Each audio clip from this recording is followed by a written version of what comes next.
ஓம்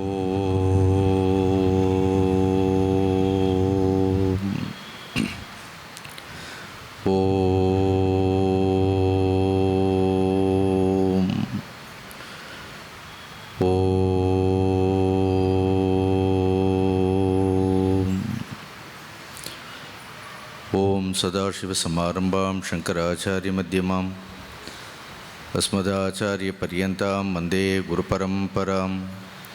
வந்தே குருபரம்பராம் சமஸ்தஜனகல்யாணே நிரதம் கருணாமயம் நமாமி சின்மயம் தேவம் சத்குரும் பிரம்மவித்வரம்.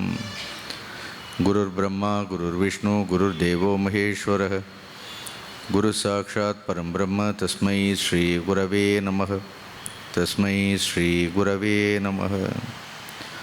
மூகம் கரோதி வாசாலம் பங்கும் லங்கயதே கிரிம் யத்கிருபா தமஹம் வந்தே பரமானந்தமாதவம்.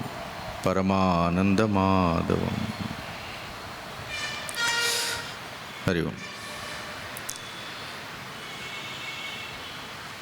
நேற்று இந்த பகவத்கீதையினுடைய 3வது அத்தியாயத்தில் 26, 27 இந்த 2 ஸ்லோகங்களுடைய உபதேசங்களை பார்த்தோம்.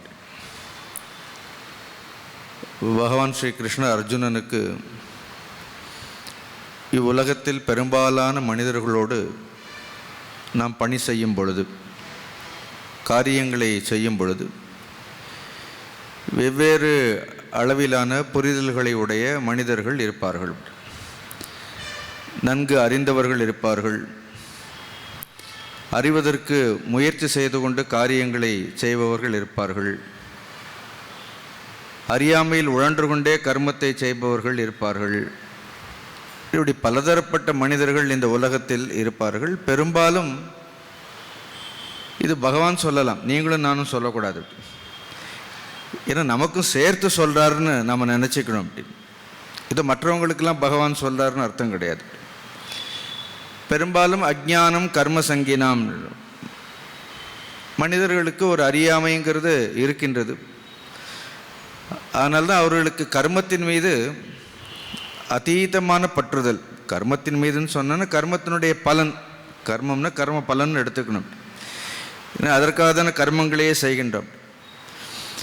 அதனால் கர்மமோ கர்மத்தினுடைய பலனோ கூட கிடையாது.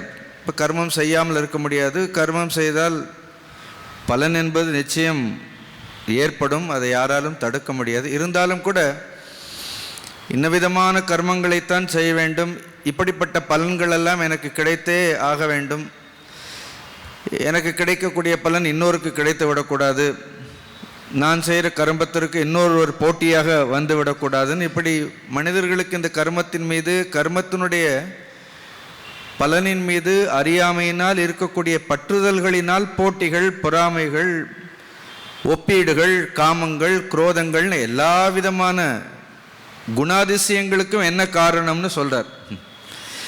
ஏதோ கர்மத்தை செய்து நாமோட்ட பலனை அனுபவித்து போய் கொண்டிருந்தோம் என்றால் பெரிய பந்தம் இல்லை. அப்படி ஆனால் இந்த கர்மத்தின் மீதும் கர்ம பலத்தின் மீதும் இருக்கக்கூடிய பற்றுதல், ஏன் கர்மங்களை எல்லாம் செய்கின்றோங்கிறது தெரியாத பொழுது பெரும்பாலும் போட்டி பொறாமைகள்னால் என்ன ஆகுது, எந்த கர்மத்தை நாம் பற்றோடு செய்கின்றோமோ அந்த கர்மமே நம்மளுடைய துன்பங்களுக்கு, நம்முடைய கவலைகளுக்கெல்லாம் காரணமாகி விடுகின்றது.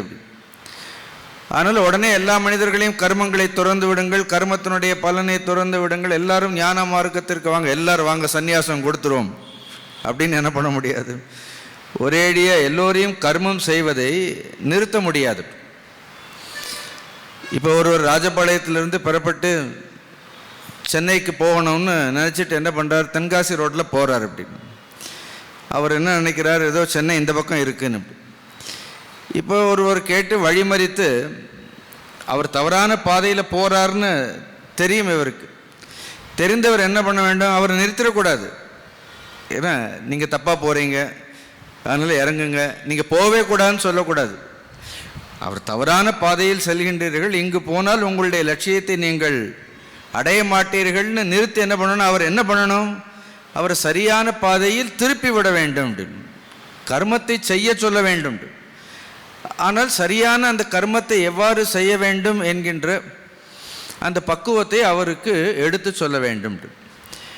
அதனால் யாரும் எவருடைய மனதிலும் தனிப்பட்ட காரணங்களுக்காக, சுயநலங்களுக்காக குழப்பத்தையோ பிளவுபாட்டையோ வேற்றுமைகளையோ உருவாக்காமல் ஒரு சமூகம் அன்போடும் ஆதரவோடும் வாழ வேண்டிய கட்டத்தில் இருக்கின்றார்கள். அது முக்கிய பொறுப்பு யாரில் இருக்கின்றது? அர்ஜுனன் போன்றவர்கள், சமுதாயத்தில் பொறுப்புடையவர்கள், எல்லாவற்றையும் அறிந்தவர்கள், அறியாமையில் இருப்பவர்களோடு சேர்ந்து அவர்களோடு இருந்து அவர்களைப் போலவே, கிருஷ்ணர் அப்படி தான் இருக்கிறார், மனிதர்களோடு மனிதர்களாக மனிதரைப் போலவே இருந்து, இன்னும் சொல்லப்போனால் 126 வருடம் அவர் செய்த கர்மங்கள் மாதிரி எந்த மனிதர்களாலும் செய்ய முடியல. அதுதான் நேற்று கூட சொன்னேன். மகான்கள் செய்த மாதிரி கர்மங்கள் எல்லாம், மகத்தான கர்மங்கள் எல்லாம் ஒரு 4 பேரை உற்சாகப்படுத்துறது, ஒரு 4 பேரை வேதாந்தம் படிக்க வைக்கிறதுங்கிறது சுலபம் இல்லை. இப்போ சுவாமிஜியெல்லாம் பார்த்தோன்னா உலகம் பூரா எங்கே போனாலும், கன்னியாகுமரியில் போனாலும் ஒரு 10 பேர் அங்கே சுவாமிஜியை பார்த்தவர்கள் இருப்பார்கள். வெளிநாடுகளில் எந்த தேசத்துக்கு போனாலும் எங்கேயோ அங்கேயோ ஒரு 10 பேர். அப்போ உலகம் பூரா எதையும் எதிர்பார்க்காமல் நம்மை போன்றே காலில் சக்கரத்தை கட்டிக்கொண்டு நம்மை காட்டிலும் நிறைய பணிகள் எல்லாம் செய்து, ஆனால் கடைசி வரைக்கும் எந்த பற்றும் இல்லாமல் சுவாமிஜியை பார்த்துருக்குறீங்களா அப்படின்னு. அப்படி ஒரு சந்தோஷமாக ஒரு எனர்ஜியோடு இருப்பார். ஃபுல் எனர்ஜி, முழுக்க முழுக்க முழுக்க எங்கேயும் ஒரு இதில் கூட ஒரு டல்லான ஒரு இதை பார்க்க முடியாது. அவர் சுற்றி இருந்தாலே போற முடியும். எப்படி இருந்திருக்கிறார்கள்? நம்மை மாதிரி தான் அவர்களும் பிறந்திருக்கின்றார்கள். They also lived in the midst of all these imperfections. எல்லா குறைபாடு உடைய மனிதர்கள் நடுவில் தான் இருந்திருக்கிறார்கள். அப்படி இப்போ சுவாமிஜி இருந்த எல்லா சீடர்களும் எல்லாம் ஞானிகளாக இருந்தார்கள். இப்போ எங்களை மாதிரி ஆட்களை வைத்து கொண்டு தான் நடத்தியிருக்கிறார்கள். அது அப்போ எவ்வளவு பெரிய ஒரு பரந்த மனம், எல்லோரையும் அரவணைத்து கொள்ளக்கூடிய ஒரு மனம் இருக்க வேண்டும். முடியாதுன்னு சொல்ல யார் கூப்பிட்டாலும், எங்கே கூப்பிட்டாலும், எப்போ மைக் கொண்டு சுவாமிஜி போனாலே மைக் வந்துடும் பாவம். கடைசியில் அந்த ஹிருதயத்தில் அவருக்கு அவ்வளவு உபாதைகள் எல்லாம் இருந்தும் கூட உயிர் மூச்சு, கடைசி மூச்சு வரைக்கும் he was not bedridden. பேசிண்டே தான் என்ன பண்ணுறார்கள், இந்த உடலை அவர்கள் துறந்தார்கள். இன்றைக்கும் அவர்கள் செய்த பணி, அவர் இருந்த காலத்தை காட்டிலும் இப்பொழுது அவர் செய்த பணி இன்னும் விஸ்தாரமாக பறந்து கொண்டே போகிறதுக்கு என்ன காரணம்? அப்படி ஒவ்வொருவரும் யாராவது ஒரு உயர்ந்த மனிதர்களை நம்முடைய வாழ்க்கையில் முன்னுதாரணமாக வைத்து கொண்டு, இப்போ எங்களுக்கு முன்னுதாரணம்னா எங்களுக்கு சுவாமிஜியை தவிர வேறு எந்த ஒரு முன்னுதாரணமும் கிடையாது. அவரை மாதிரிலாம் பணி செய்ய முடியாவிட்டாலும் கூட ஏதோ ஒன்று அந்த அணில் எடுத்து போட்டதுன்னு சொல்வார்களே ராமபிரானுக்கு, அந்த மாதிரி ஒரு காரியங்களை நம்மால் இயன்றவரவு யாருடைய மனதிலும் எந்த பேதங்களையும் குழப்பங்களையும் ஏற்படுத்தாது. எல்லாரையும் உற்சாகப்படுத்தி கொண்டு, அர்ஜுனா காரியத்தை செய், வீணான யுத்தம் ஆரம்பிக்கிறதுக்கு முன்னாடி என்ன பண்ணாத, ஒரு பெரிய குழப்பத்தை ஏற்படுத்தாது. சின்ன குடும்பத்தில் பாருங்கள், எனக்கு ஒரு குழப்பத்தை ஏற்படுத்தாமல் குடும்பம் நடத்தலாமா இல்லையா அப்படின்னு. ஒரு அம்மா, அப்பா, கணவன், மனைவி, மாமனார், ஒரு 5-6 பேர் தான். குடும்ப சண்டைகளெல்லாம் பார்த்தீங்கன்னா ஒரு பெரிய இல்லை, ஒரு 2-3 ஒருத்தர் போதும். ஒரு ஒட்டுமொத்த குடும்பத்தை பிரிக்கிறதுக்கு ஒருத்தர் போதும். அப்படி குடும்பத்தை இணைக்கிறதுக்கு ஒருத்தர் போதும் அப்படின்னு. சரி, சில சமயம் ரொம்ப பிடிவாதம், ஏதோ ஒரு பற்றுனால் தானே செய்கிறோம் அப்படின்னு. சரி, அம்மாவிற்கு தன்னுடைய மகன் மீது அந்த பற்று இருக்கின்றது, மனைவிக்கு கணவன் மீது பற்று இருக்கின்றது. அஜ்ஞானம் கர்ம சங்கீனம், அவ்வளோதான். எல்லாருக்கும் என்ன இருக்கின்றது, அந்த பற்று என்ன பண்ணும்? சில நேரம் அதீதமான பற்று தெளிவை கொடுக்காதுன்னு சொல்கிறேன். பற்று குழப்பத்தை ஏற்படுத்த முடியும். சும்மா உடம்புல எங்கேயாவது ஒரு இடத்துல ஒரு வலி இருந்தாலே ஒழுங்காக சிந்திக்க முடியாது அப்படின்னு. அந்த வலியை என்ன செய்யும் அப்படின்னா, ஏதோ ஒரு சந்தேகங்களை, ஒரு குழப்பங்களை, ஒரு நிதானமற்ற தன்மையை அது கொடுத்து கொண்டே இருக்கும். அதில் நடுநிலைமையோடு இருக்கிறது ரொம்ப கஷ்டம். புரியுறது இல்லையா உங்களுக்கு? அப்போ வாழ்க்கை எவ்வளவு சுலபமாக, எவ்வளவு ஆதரவோடு, ஒரு நட்பு மனப்பான்மையோடு ஒருவருக்கொருவர் உதவியாக இருந்து கொண்டு, ஒரு குடும்பத்தில் ஒரு 4 பேர் இருக்கிறது எவ்வளோ வலிமையாக இல்லையா? ஒரு கூட்டு குடும்பமாக இருந்தால் எவ்வளோ பெரிய வலிமை. அப்படி இப்போ ஒருவேளை கணவன் மனைவி வேலைக்கு போகிறவர்களாக இருந்தால் ஒரு தாத்தாவோ பாட்டியோ குழந்தைகளை, இப்போ நாங்களாம் அப்படி தான் வளர்ந்தோம். எங்களை வளர்த்தவர்களெல்லாம் பெரியவர்கள் தான் வளர்த்தார்கள். அப்படி எல்லாரும் சேர்ந்து இருந்து குழப்பமே அதுக்காக குழப்பங்கள் வராமல் இருக்காது, பிரச்சனைகள் வராமல் இருக்காது. சில மனிதர்கள் வந்தால் பிரச்சனைகள் வரும், சில மனிதர்களே பிரச்சனைகளாக இருப்பார்கள். என்ன பண்ணுறது? மனிதர்களால் ஏற்படக்கூடிய பிரச்சனை உண்டு. சில மனிதர்கள் வரும்பொழுதே பிரச்சனையாகவே வந்தால் அப்போ உலகம் என்ன ஆகும்? இது குடும்பத்தில் மட்டும். அப்படி ஒரு தேசமே ஒரு குடும்பமாக செயல்பட வேண்டும்ங்கிறது வசுதெய்வ குடும்பக்கம்னு ஒரு பெரிய லாஃப்டி தாட். ஒட்டுமொத்த தேசமே இது நம்முடைய தேசம், இதில் இது தமிழ், இது கன்னடம், தெலுங்கு, ஹிந்தி, இப்படிலாம் பிரிவினைகள் எல்லாம் இல்லாமல் எல்லா மொழிகளும் சிறந்த மொழிகள், எல்லாரும் உயர்ந்தவர்கள், எல்லாம் நம்முடைய சகோதரர்கள், நம்முடைய தேசம், எல்லாருமாக சேர்ந்து என்ன பண்ணுவோம்? குழப்பத்தை ஏற்படுத்தாமல் ஆதரவோடு இருந்து கொண்டு ஒரு தேசத்தினுடைய வளத்தை கருத்தில் கொள்வோம்னு இருக்கலாம் இல்லையா? அப்போ ஒரு குடும்பம் உயரும், அந்த அவர்கள் வசிக்கக்கூடிய அந்த இடம் உயரும், தேசம் எவ்வளோ உயர்ச்சி.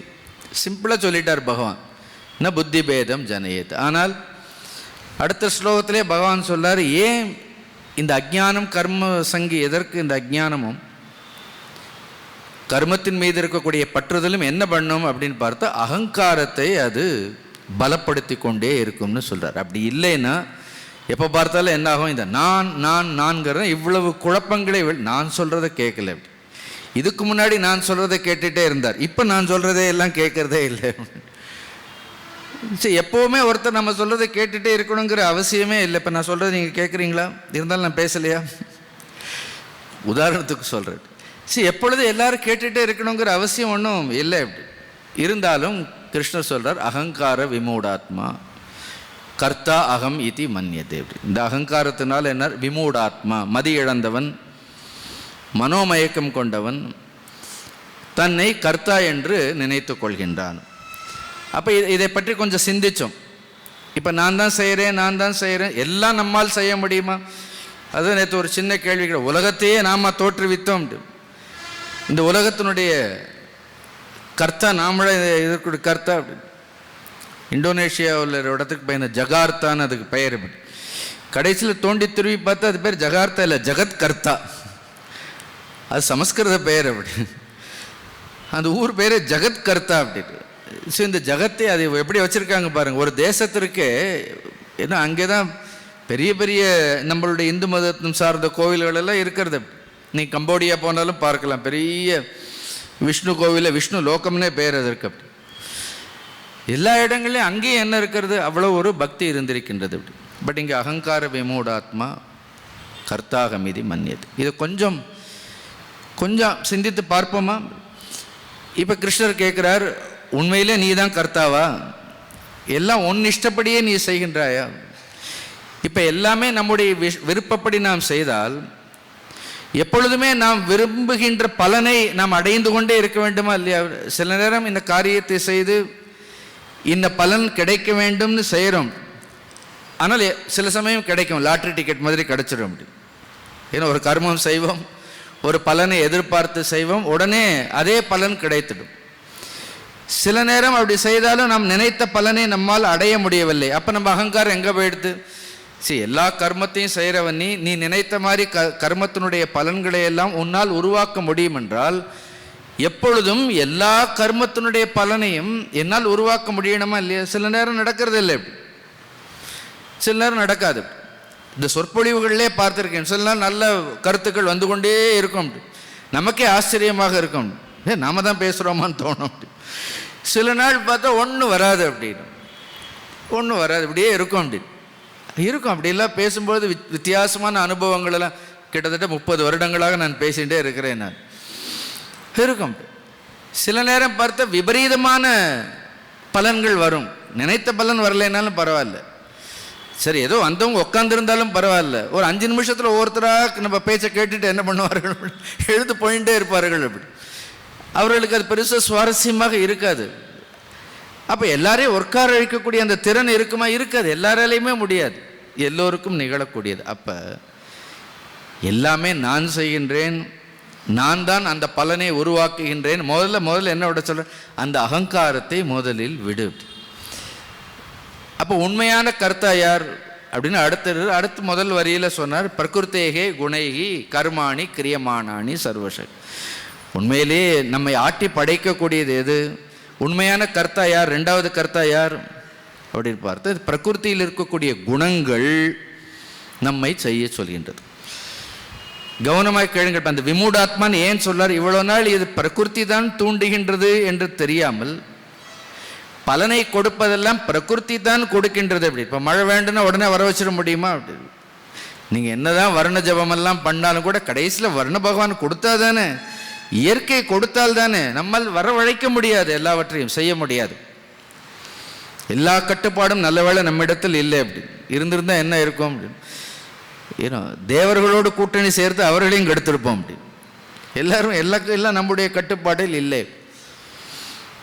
அப்போ கர்த்தா யார்? இப்போ கொஞ்சம் கொஞ்சமாக என்ன சொல்ற, நான் கர்த்தா கிடையாது. பிரகிருதி எல்லாவற்றையும் கொடுக்கின்றது. கர்மத்தினுடைய பலனை கூட விதைத்தால் கடைசியில் பூமி நன்றாக இருந்து மழை பெய்து அது செழிப்பாக வளர வேண்டும் என்றால் இயற்கை நம்மை ஆசீர்வதிக்க வேண்டும். அதனால் இது தெரியாமல் யார் தன்னை கர்த்தா என்று நினைத்து கொண்டிருக்கின்றானோ அதனால் விமூடாத்மான்னு சொல்றார். ஆனால் உண்மையிலே பிரகிருதி கர்த்தாவா? தானாக பிரகிருத்தியினால் இயங்க முடியுமா? இப்போ பிரகிருத்தியே இயங்க முடியும். உள்ளே இருக்கக்கூடிய நவகிரகங்களே எல்லா காரியங்களையும் செய்யணும்னா கோவில்லையும் சிவனை வைக்கணும். ஏன்னா எல்லாரும் நவகிரகங்களே சுற்றி கும்பிட்டுட்டு போகலாமே அப்படின்னு. ஈவன் அந்த நவகிரகங்களுக்கு கூட சில நவகிரகங்களுக்கு சக்தி இருக்கான்னு உண்மையிலே கிடையாது. அது இப்போ நிறைய பேர் அது வேற சப்ஜெக்ட்.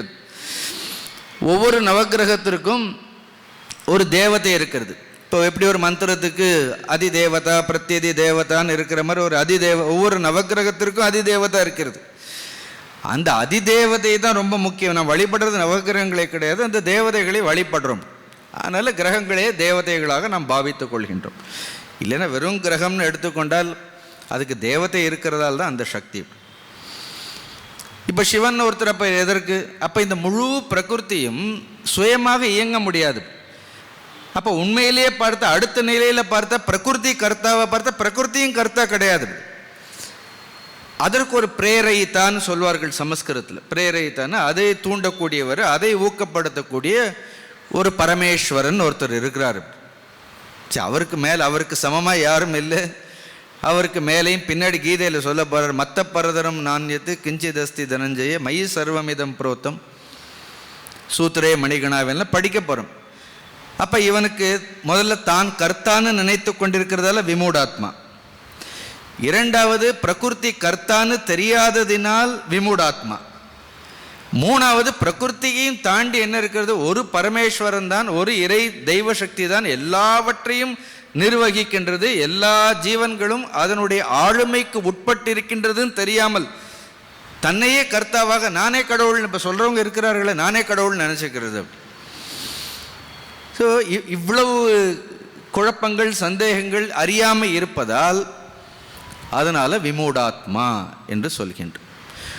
மூணாவது இன்னொரு காரணம் என்ன? விமூடாத்மன் இவ்வளவு தான் செய்கிறேன்னு சொன்னாலும் இந்த பிரகிருத்தியினுடைய குணங்களிலிருந்து நம்மை விடுவித்துக் கொள்ள முடிகின்றதா?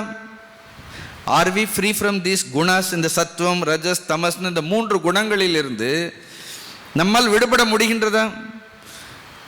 ஏன்னா நம்ம நல்லா உட்காந்து 1 மணி நேரம் கீதையை கேட்போம்னா அந்த நேரத்தில் தான் தமோகுணம் வரும், இல்லைன்னா ரஜோகுணம் வரும்.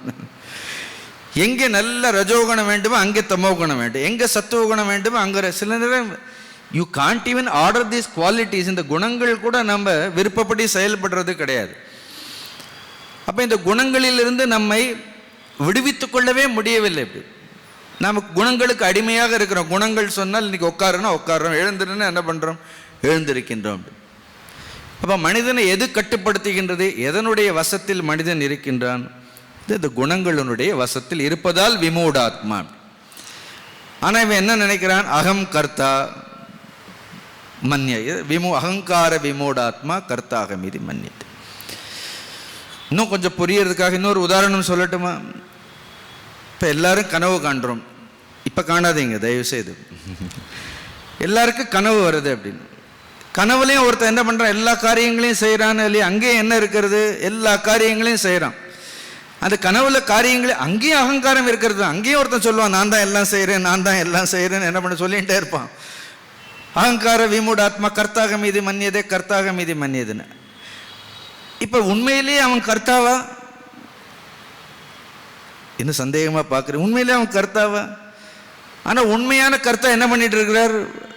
உண்மையான கர்த்தா பெட்டில் படுத்து தூங்கிட்டு இருக்கிறார். அவர் அக்கர்த்தாவாக இருக்கிறார். அப்படி உண்மையான கர்த்தா அக்கர்த்தா. அப்படி அவர் அவருக்கு அகங்காரமும் இல்லை, ஒன்றும் இல்லை, அவர் நிம்மதியாக படுத்து தூங்கிட்டு. இந்த உண்மையான கர்த்தா தூங்கிட்டு இருக்கிறார். ஆனால் கனவுல என்ன பண்ணுறான்? ஏன்னா ஒருத்தர் உண்மையானவன் தான் தூங்கிட்டு இருக்கிறோன்னே தெரியாமல் தானே அகங்கார விமூடாத்மா கர்த்தாக மீதி மன்னியதேன்னு. பட் இவர் தூங்கலைன்னா அவருக்கு கனவு வருமா? இவர் தூங்குறதால தான் என்ன பண்ணுறது, அந்த கனவுல ஒரு அகங்கார புருஷனே தோன்றுகின்றான். இப்போ அவன் அகங்காரத்தை விடணும்னா என்ன பண்ணணும்? தியானம் பண்ணணுமா? கீதை சொற்பொழிவெல்லாம் கேட்கணுமா? இப்போ கனவுல இருக்கிறவன் நான் தான் எல்லா காரியங்களையும் செய்கிறேன். அப்போ அவனுக்கு ஒரு உண்மையான கர்த்தா ஒருத்தன் இருக்கிறானா இல்லையா? அப்போ அவனை தெரிஞ்சுக்கணும்னு என்ன பண்ணணும்? அவன் கொஞ்சம் சத்தம் போட்டு சொல்லுங்க. எழுந்திருக்கணும். எழுந்தா தெரிஞ்சிடும். அப்படி யாராவது ஒருத்தர் என்ன பண்ற, சில நேரம் ஏதோ ஒன்று எழுப்பணுமா இல்லையா? நம்ம இப்போ பகவத்கீதை என்ன பண்ணுறது அப்படின்னா, இங்கே நாம் என்ன அகங்கார விமூடாத்மா கர்த்தாக மீதி மன்னியதே கர்த்தாக மீதி மன்னியதேன்னு இதுவும் கனவு மாதிரி சொல்லிகிட்டே இருக்கும். ஆனால் நாம கர்த்தா இன்னொருத்தர் தூங்கிட்டு இருக்கிறார். பார்க்கடல் அவராட்ட நாராயண ஸ்ரீமன் ஜெகத்கர்த்தா அவர் தான் அப்படின்னு. அவர் என்ன பண்ணுறார்? நிம்மதியாக தூங்கிட்டு இருக்கிறார். அவருடைய கனவுல எல்லாம் நடக்கிறதுங்கிறோம். அப்படி sometimes it is said creation is a cosmic ட்ரீம்னு சொல்கிறேன். பட் அது ரொம்ப பெரிய சப்ஜெக்ட், அதுக்குள்ளே நான் போகலை. அப்போ என்ன பண்ணணும்? இதுக்கு மேலே என்ன இருக்கார்? இன்னொரு கர்த்தா இருக்கிறார். இப்போ கனவுல இருக்கிறவனுக்கு இன்னொரு கர்த்தா இருக்கிறாருன்னு தெரியறதே இல்லை. நல்ல வேளை முழிச்சிக்கிறார். அப்படி இன்னொன்று, அது வரைக்கும் அந்த கனவுங்கிற பந்தம், அங்கேயும் சுகம் இருக்கிறது, துக்கங்கள் இருக்கிறது, எவ்வளோ பாருங்க, போட்டி இருக்கிறது, புறம், விசித்திரம். ஆக்சுவலாக எனக்கு அப்பாற்பட்டு இன்னொருத்தர் இங்கே கிடையவே கிடையாது. நானே என்ன பண்ணுறேன், எல்லாரையும் சிருஷ்டி பண்ணிட்டு அவங்களோட நான் என்னோடய போட்டி போட்டுக்கிறேன். எனக்கு நானே நண்பனாக இருக்கிறேன், எனக்கு நானே பகையாக இருக்கிறேன். இங்கே கூட அதே தான் நடக்கிறது. அப்போ இதுக்கு மேலே அப்போ என்ன இருக்கிறார்? கர்த்தா இருக்கு. அவரை தெரிஞ்சுக்கணும்னா என்ன பண்ணணும்? உத்திஷ்டத ஜாக்கிரதை. திருப்பி இந்த இதில் இருந்து என்ன பண்ண, இதில் இருந்து விழிக்க வேண்டும் அப்படின்னு. விழிக்க வேண்டும். அது எப்படி விழிக்கணும்? அது உங்கள் சாமர்த்தியம். நான் எப்போ கனவுல இருந்து எப்படி எழுந்திருக்கிறீங்கன்னு ஒரே ஒரு கேள்வி கேளுங்க, உங்களுக்கு எல்லா விடையும் தெரிஞ்சிடும். அதுக்கு நான் இப்போ விடை சொல்ல போறதில்லை. எப்படி கனவு, எது நம்மை கனவிலிருந்து எழுப்புகின்றது? அப்படியே இருந்தோன்னா அப்படியே அகங்கார விமூடாத்மா அதிலேயே இருந்திருப்போம். சில சமயம் ரொம்ப கெட்ட கனவு வந்தோன்னா எழுந்த உடனே எவ்வளோ ஒரு நல்ல வேலை, இப்போ தப்பிச்சேன், இது வெறும் கனவுன்னு சொல்கிறோம். அப்படி சிலவே கனவுலையாவது கோடீஸ்வரராக இருக்கிறோம், அப்போ கனவு கண்டுகிட்டே இருந்திருக்கலாம் போல இருக்கும்னு தோணும். அப்படி see, sometimes you wake up, it is such a relief. But then ultimately வேதாந்தம் என்ன சொல்றது, கீதை என்ன சொல்றது அப்படின்னா, நீ கர்த்தா இல்லை, இன்னொரு கர்த்தா இருக்கிறார். அவர் தான் எல்லாவற்றையும் என்ன பண்றார்? சிருஷ்டி செய்து தானே பல ஜீவன்களாகி அவரே கர்மத்தினுடைய பலன் அப்படின்னு ஒரு லீலை போயிட்டே இருக்கிறது. அப்படி அவர் யாருன்னு தெரிஞ்சுக்கணும். அவரை பற்றி படிக்க தான் தெரிந்து கொள்ள என்னாகும்? ஜீவனுக்கு என்ன, ஓ தான் கனவு கண்டுட்டு இருக்கோம் பாரு. கனவுலேருந்து யூ கான்ட் கான்ஷியஸ்லி வேக்கப். அப்படி ஒரு உணர்வுபூர்வமாக அது சடனாக எழுந்திருக்கு. ஆனால் இங்கே அப்படி இல்லை. அப்படி இங்கே அறிந்தே நன்றாக உள்வாங்கி, அதனால தான் விழிப்பு நிலையே சத்துவகுண பிரதானம்னு சொல்கிறோம். அப்படி கனவு ரஜோகுண பிரதானம், அது தானாக டக்குன்னு எழுந்திருக்கிறோம். இங்கே என்ன பண்ணணும்? கொஞ்சம் கொஞ்சமாக, ஓ நாம் ஒரு பந்தத்தில் இருக்கின்றோம், ஒரு ரஜோகுணத்தில் இருக்கின்றோம், ஒரு தமோ குணத்தில் இருக்கின்றோம், சத்துவத்தை வளர்த்து கொள்ள வேண்டும். நான் உண்மையிலேயே கர்த்தா கிடையாது, இந்த அகங்காரம் இருக்கக்கூடாது, இப்படி விமூடாத்மாவாக இருக்கக்கூடாது, எனக்கு அப்பாற்பட்ட என்ன இருக்கின்றது, ஒரு மேலான சக்தி இருக்கின்றது, அதில் விழித்து கொள்ள வேண்டும்னு ஒரு நல்ல ஞானம் வர வேண்டும். அதனால தான் என்ன சொல்றார், எல்லோரும் விழித்து கொள்வதற்கான முயற்சியை செய்ய வேண்டும். நல்ல ஸ்லோகமாக இப்போ இது, அகங்கார விமூடாத்மா கர்த்தாக மீதி மன்னியதே பிரகிருதே கிரியமானானி குணை கர்மாடி. இப்போ இவ்வளவு விஷயங்களையும் தெரிந்தவர்கள் யார்? இப்போ இதெல்லாம் தெரியாதவர்களை பற்றின்னு சொன்னேன், அறியாமையில் இருப்பவர்களை பற்றின்னு சொன்னேன். சரி, அடுத்த ஸ்லோகங்கள்லாம் கொஞ்சம் கீதையை கொஞ்சம் நுணுக்கமான ஸ்லோகங்கள், கொஞ்சம் சூக்ஷ்மமான ஸ்லோகங்கள். இப்படி ஒரு சின்ன கஷ்டம் என்னன்னா, இதை பொழுதுபோக்காகவும் படிக்க முடியாது, இதை கதைகளாகவும் சொல்ல முடியாது. சுவாரஸ்யமாக இல்லைன்னு அப்படி சொல்லவும் முடியாது. உள்ள நீங்கள் நல்ல ஆழமாக போய் பார்த்தீங்கன்னா கதைகளை எல்லாம் விட, பொழுதுபோக்கெல்லாம் விட வேதாந்த விசாரங்கிறது ரொம்ப சுவாரஸ்யமான ஒரு விஷயம். ஏன்னா அது ஒரு அலாதியான ஒரு இன்பத்தை நமக்கு கொடுக்கும். ஏன்னா நிஜத்தை அது நமக்கு நல்லா காட்டும். எப்படி கண்ணாடி நம்முடைய முகத்தை காட்டுற மாதிரி இந்த ஸ்லோகங்கள் எல்லாம் படிக்கும் பொழுது இன்னும் நன்றாக தெரியும். இது இன்னும் கொஞ்சம் ஆழமாக விழித்து கொண்டவர்களுடைய மனநிலை எப்படி இருக்கின்றது. இப்போ நிஜமாக நல்ல வேளை அப்படி இல்லாதவர்கள் விழித்து கொண்டவர்களே இல்லைன்னா என்ன இருக்கும்? இந்த உலகத்தில் வேறு யாரும் விழிக்கவே முடியாமல் போயிருக்கும். சரி, அவர்கள் விழித்து கொண்ட பிறகு தாங்கள் விழித்து கொண்டோன்னு கமண்டல் தூக்கி போயிருந்தாங்கன்னா என்ன இருக்கும்? சுவாமிஜி அப்படி போயிருந்தாரு, உத்தரகாஷியில் உட்காந்துருக்கலாமே. அவர் குருநாதர் சொன்னார், வேண்டாம், எதுக்கு உனக்கு தேவையில்லாத வேலை, இங்கே இருந்தார். இல்லையே சுவாமிஜி. திருப்பி என்ன பண்ணார்கள்? கீழே இறங்கி வந்தார்கள். திருமூலரே சொல்றார், யாம் பெற்ற இன்பம் பெருகை வையகம், வான் பற்றி நின்றி மறைபொருள் சொல்லிடின், ஊன் பற்றி நின்ற உணர்வுரு மந்திரம் தான் பற்ற தானே தலைப்படும் தானேங்கிற மாதிரி எந்த ஒரு ஆனந்தத்தை, எந்த ஒரு சந்தோஷத்தை நாம் அடைந்தோமோ அதையெல்லாம் என்ன பண்ண, இந்த உலகம் எவ்வளவோ அவமதித்தாலும் கூட, அவர்களுக்கு உரிய மரியாதையை கொடுக்காவிட்டாலும் கூட, அவர்கள் அதை பற்றிலாம் கவலைப்படவே இல்லையே அப்படி. இப்போ நீங்கள் நினைக்கிற மாதிரி எல்லா இடங்களிலுமா சுவாமிஜிக்கு மரியாதை எல்லாம் கிடைத்தது அப்படின்னு?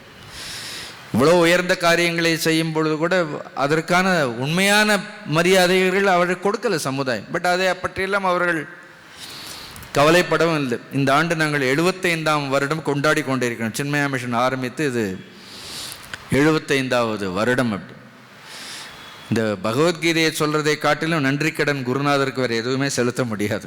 ஏன்னா அது வாழ்நாள் முழுவதும் இதை அவர் உயிர் மூச்சாக தன்னுடைய இதற்காகவே அவர் அவதரித்தார். அப்போ இந்த விழித்து கொண்டவர்கள் எப்படி இருக்கின்றார்கள்? சரி, அவர்களுடைய மனோநிலை என்ன? அவர்கள் இதே உலகத்தில் தான் இருக்கின்றார்கள், நம்மை போன்றே காரியங்களை செய்து கொண்டே இருக்கின்றார்கள். அந்த ஜெயிலுக்குள்ள கைதியும் இருக்கிறார். ஏன்னா அந்த கைதிக்கு பாதுகாப்பாக இருக்கிறவர் என்ன பண்ணுறாரு? அவரும் ஜெயிலுக்குள்ளே தான் இருக்கிறார். 2 பேர். ஆனால் ஒருத்தர் என்ன பண்ண, எப்போ வேணால் போகலாம், எப்போ வேணால் வரலாம் அப்படி. ஏன்னா ஆனால் இன்னொருத்தர் என்ன பண்ண முடியாது, அவர் இஷ்டத்துக்கு போக முடியாது, வர முடியாது. ஆனால் 2 பேரும் அப்போ ஜெயிலில் இருக்கிறவங்களை பாதுகாப்பதுக்காக ஒருத்தர் பாவம் தேவையில்லாமல் நாள்புறம் ஜெயிலுக்குள்ளே இருக்கிறாரா இல்லையா அப்படின்னு, அவர் வேலையே அதுதான். அப்படி அந்த மாதிரி இந்த மகான்கள் எல்லாம் ஒரு அவசியம் இல்லை, பிறக்கணுங்கிற அவசியம் இல்லை. இருந்தாலும் கூட இந்த ஞானம், இந்த விழிப்புணர்வு, இந்த விழிப்பு எல்லோருக்கும் ஏற்பட வேண்டும்ங்கிறதுக்காக தாங்களாகவே என்ன பண்ணுறார்கள், ஒரு தேகத்தை எடுத்துக்கொண்டு என்ன அவங்க வந்தாங்கன்னா அவங்க யாம் பெற்ற இன்பம் பெருகை வையகம் சொன்னால் நாம் அவங்கள பார்த்து நாங்கள் பட்ட கஷ்டத்தில் நீங்களும் படுங்க, யாம் பட்ட கஷ்டம். ஸோ அவங்கள நம்மளுடைய நிலைக்கு இழுத்து நம்மளுடைய துன்பங்கள் நம்ம அதிலையும் பங்கு கொள்கின்றார்களா இல்லையா? விசித்திரம். இப்போ எவ்வளோ தேசத்திற்கு போனாலும் மற்ற தேசத்திற்கும் இந்த தேசத்திற்கு இருக்கக்கூடிய ஒரே வித்தியாசம்னா, இங்கே இருக்கக்கூடிய ஒரு மகான்களை போன்று, இங்கே இருக்கக்கூடிய தத்துவ நூல்களை போன்று வேறு எங்கேயும் பார்க்க முடியாது. சௌகரியங்கள் வேண்டுமானால் இருக்கலாம், ஆனால் இங்கே இருக்கக்கூடிய ஒரு மகான்கள் தெருவுக்கு ஒருத்தர் இருப்பார்கள். எல்லாம் காஷாயம்தான் போட்டிருக்கணும்னு அவசியம் இல்லை. எல்லோரும் இல்லறத்தார்கள் இல்லற வாழ்க்கையில் இருந்து கொண்டே உயர்ந்த ஞானங்களை எல்லாம் சொல்லிக் கொடுக்கக்கூடியவர்கள் கூட இருக்கின்றார். இப்போ அவர்களை குறித்து இந்த 28வது பாடல் கொஞ்சம் நுட்பமான பாடல். கொஞ்சம் பொறுமையாக இதனுடைய விளக்கத்தை பார்ப்போம். தத்வவித்து மகாபாஹோ தத்வவித்து மகாபாஹோ குணகர்ம விபாகயோஹோ குணா குணேஷு வர்த்தந்த இதி மத்வா ந சஜ்ஜதே. நல்ல ஸ்லோகம். தத்துவவித் தூன்னு ஒரு வார்த்தை இருக்கிறத, அது ஆங்கிலத்தில் இன்டிக்ளைனபிள், அசைச்சொல். அது திருக்குறளெல்லாம் கூட நிறைய அந்த மாதிரி அசைச்சொற்கள் எல்லாம் இருக்கும். பட் ஏதோ ஒரு அர்த்தம் இருக்கும். அந்த தூ போட்டாலே மாறாக அப்படின்னு. இங்கே அர்த்தம் என்ன? எதற்கு மாறாக? அறியாமையில் இருப்பவர்கள் அகங்காரத்தோடு நான் தான் எல்லா கர்மங்களையும் செய்கின்றேன் என்று கர்மத்தின் மீது கர்ம பலத்தின் மீது பற்றோடு இருப்பவர்களுக்கு மாறாக. இந்த தூண என்ன அர்த்தம்? அப்படியே ஒரு மாற்றை சொல்லக்கூடிய ஒரு அசை சொல். மேபி இது எண்ணிக்கை அதிகமாக இருக்கலாம், இது என்ன இருக்கலாம், எண்ணிக்கை குறைவாக இருக்கலாம். என்ன இந்த ஹாலுக்கு வெளியில் இருக்கக்கூடிய எண்ணிக்கை அதிகமாக இருக்கலாம், ஹாலுக்குள்ளே என்ன இருக்கலாம் அப்படின்னு எண்ணிக்கை குறைவாக இருக்கு, வெளியில் நிறைய எண்ணிக்கை இருக்கலாம். தத்துவவித், தத்துவவித்னா தத்துவசிய வேதா இது தத்துவவித். யார் ஒருவர் தத்துவத்தை அறிந்தவர். தத்துவம்னா ஏதோ தத்துவங்கள்னா ஃபிலாசபி இல்லை. தத்துவம்னா எது உள்ளே இருக்கின்றதோ உயர்ந்த சத்தியத்தை, பாரமார்த்திக சத்தியத்தை, பரமேஸ்வரனை, ஈஸ்வர தரிசனத்தை, இறை அருளை முழுமையாக பெற்றவர்கள், இறைவனை அறிந்தவர்கள், இறைவனோடு எந்த பேதமும் இல்லாதவர்கள். ஆனால் இறைவன் தான்னு சொல்ல மாட்டார்கள், தான் கடவுள்னு சொல்லவே மாட்டார். பட் இறைத்தன்மையை முழுமையாக கை கொண்டிருப்பவர்கள். அவர்களுக்கு கர்மத்தை பற்றி தெரியும், கர்மத்தினுடைய பலன்களை பற்றி தெரியும், யார் கர்த்தான்னு தெரியும், போக்தா யார் என்று தெரியும், எல்லாம் நமக்கு எல்லாம் தெரியும். இதை காட்டிலும் அவர்களுக்கு உண்மையும் தெரியும். அதனால்தான் தத்துவவித். நல்ல வார்த்தையே இல்லை, மகான்கள் தத்துவவித். அதோடு நிறுத்திருக்கலாம். பகவான் அர்ஜுனனை கொஞ்சம் கிண்டல் பண்ணணும்னு பார்க்குறாரு. ஏன்னா அப்படிப்பட்ட தத்துவவித்துக்கள்லாம் இருக்க இடமே தெரியல அப்படின்னு. அர்ஜுனா நீ தான் என்னவோ இந்த போரையே ஆரம்பிக்கிற மாதிரி முதல்ல ஆரம்பித்து அப்புறம் ஏதோ நீ தான் நிறுத்த போகிற மாதிரி, ஏதோ நீ நினச்ச இந்த போரை நிறுத்திடலாம்னு நீ நினைக்கிற, ஏதோ நீ உன்னுடைய விருப்பத்தின் பேரில் இந்த போர் ஆரம்பித்த மாதிரியும் அப்படி தானே இருக்குது. ஆரம்பிக்கும் போது 1வது அத்தியாயத்தில் கைர்மயா சகயோத்தவ்யம் அஸ்மின் ரணசமுத்தியமேன்னு கேட்டான். யார் யாரெல்லாம் என்னோட யுத்தம் செய்ய, ஏதோ இவன் தான் யுத்தத்தை ஆரம்பித்த மாதிரி, இவனோட எல்லாரும் சண்டை போட்டிருக்க வந்துடுற மாதிரி. இன்னும் இந்த யுத்தத்தோட கர்த்தாவே தான்னு அப்படியே அகங்காரத்தோட சேனையோர் உபயோர் மத்தியே ரதம் ஸ்தாபைய மே அச்சுதன்னு ஏதோ வீட்டு வேலைக்காரனுக்கு சொல்கிற மாதிரி 2 சேனைகளுக்கு நடுவில் என்னுடைய ரதத்தை, அதுவும் என்ன என்னுடைய ரதத்தை, ஏதோ தேரோட்டி மாதிரியும் என்னுடைய ரதத்தை கொண்டு போய் நிறுத்தினார். சொல்ல நிறுத்துறேன்னு சொன்னார் பகவான். இரு சரியான இடத்துல உனக்கு நிறுத்துறேன்னு சொன்னார். எங்கே நிறுத்தின நீ ஒன்றும் இல்லாமல் போவாய், நான் அப்படி நிறுத்தி வச்சிருவார் சில நேரம் அப்படி அகங்காரத்தோட. அப்புறம் என்ன பண்ணார், ஒரு பெரிய லெக்சர். நல்ல வேளை 2 பேரும் இன்னும் பயம், நாம் 2 பேரும் சேர்ந்து பாவம் பண்ண இருந்தோன்னு கிருஷ்ணரையும் சேர்த்துக்கிறாரு. அப்புறம் திடீர்னு என்ன பண்ணுறாரு அப்படின்னா, ஏதோ தான் தான் இந்த யுத்தத்தையே நிறுத்த போகிறேன். எவ்வளோ அகங்காரம் அவனுக்கு இருந்திருக்கிறது பாருங்கள். பகவான் பக்கத்தில் வச்சு ஏன் பகவான் ஒரு பார்வை பார்த்தார். அப்படி இப்போ செய்யறதுன்னா செய், இல்லைன்னு ஓடிப்போம். இன்னும் ருதேபித்வாம்னு பவிஷ்யந்தி சர்வேன்னு பின்னாடி சொல்ல, நீ யுத்தம் செய்யலைனாலும் நீ ஓடி போனாலும் கூட எதிரே இருக்கக்கூடிய ஒருத்தர், I will not spare anybody அப்படி, ஒருத்தரை கூட நான் விட மாட்டேன் அப்படி. தட் மீன்ஸ் வாட், நீ இல்லைனாலும் கூட என்ன ஆகும், நீ இல்லைனாலும் கூட. அப்புறம் சொல்கிறார் நிமித்த மாத்திரம் பவ, அட்லீஸ்ட் என்ன பண்ண ஒரு கருவியாக நீ இரு அப்படி, இல்லைன்னா ஓடி போயிரன்ட்டார். நீ இல்லைனாலும் அப்போ அங்கே சுவாமி எப்படி பேசுகிறார், உன்னை நம்பி நான் இல்லைன்னு சொல்கிறார். நல்ல வேளை கோயில் இருக்கக்கூடிய கடவுளெல்லாம் நம்பி இருந்தால் என்ன இருக்கு, என்ன ஆறுது அப்படின்னு. அப்படி தான் நாம் நினைக்கிறோம், இது நான் கட்டின கோயில், கடவுளே என்னை நம்பி தான் இருக்கிறான்னு. அப்படி தான் சில நேரம் என் கோவில் ஏன் சுவாமி, ஏன்னா நான் தான் இந்த கோவிலையே கட்டுப்படுத்துகிறேன் அப்படின்னு என்ன பண்ணுறோம். அப்படி கோவிலை கட்டுப்படுத்திட்டு இருக்காருங்களா இல்லையா? என்ன சொல்கிறது, விமூடர்களை பற்றி பேச முடியாது நம்ம. இப்படி அர்ஜுனன் அதனால் அர்ஜுனனை கொஞ்சம் கிண்டல் பண்ணணும்னு பார்த்துட்டு உண்மையை அறிந்தவர்களெல்லாம் சாதாரணமாக இருக்கிற, மகாபாகோ எப்படி சொல்கிறார் பாருங்க.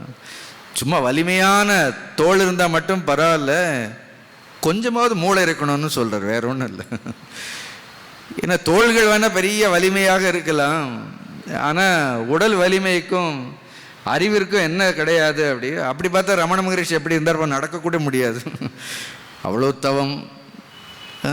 உடல் வலிமைக்கு அதுக்கு என்ன இருக்கிறது அப்படி. மகாபாகோ அப்படின்னு சொன்னோன்னே அர்ஜுனனுக்கு ஏதோ பெருமையாக சொல்லலை அப்படின்னா. உனக்கு எது கர்மம்னு தெரியாது, கர்மத்தினுடைய பலன் தெரியாது, யார் கர்த்தான்னு தெரியாது, பிரகிருதி கர்மங்களை எல்லாம் செய்யறதுன்னு தெரியாது.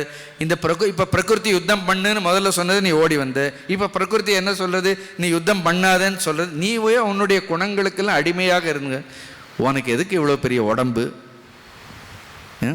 இது வேற மகாபாகுன்னு வேற பெயர் வேற, வலிமையான தோள்கள் வேற. கிண்டல் பண்ணுற மாதிரி தானே இருக்குது. இல்லைன்னா ஏன் மகாபாவோன்னு அப்படின்னு உனக்கு ஒன்றும் தெரியாது.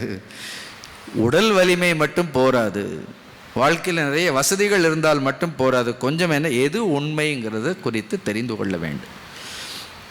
ஆனால் தத்துவவித்து அவர்களுக்கு என்ன குண கர்ம விபாக யோகம், ரொம்ப அழகான சொல்லுது. அவர்களுக்கு என்ன தெரியும்? குண விபாகமும் தெரியும், கர்ம விபாகமும் தெரியும். அந்த ஸ்லோகத்தில் இருக்க அந்த விபாகங்கிற சொல்ல குணத்தோடையும் சேர்த்துக்குங்க. குண விபாகம். ரெண்டாவது கர்ம விபாகம். விபாகம்னா இங்கிலீஷில் சொல்லுவோம் டிவிஷன்னு சொல்கிறோம், பிரிவினைகள். குணத்தினுடைய பிரிவுகளை குறித்தும் தெரியும், பிரான்ச்சஸ்ன்னு சொல்கிறோம் இல்லை, குணத்தினுடைய பிரிவுகளை குறித்தும் தெரியும், எவ்வளவு குணங்கள் இருக்கின்றதுன்னு தெரியும். கர்மத்தினுடைய பிரிவினைகளையும் என்ன தெரியும்? கர்மத்தினுடைய பிரிவினைகள் ரெண்டும் சேர்ந்து தான் குண கர்ம விபாக யோகம்னு சொல்கிறார். புரியுறது இல்லை? இப்போ குண விபாகம்னா என்னன்னு முதல்ல பார்ப்போம், அப்புறம் கர்ம விபாகம்னா என்ன. ரொம்ப சுவாரஸ்யமான ஸ்லோகம்.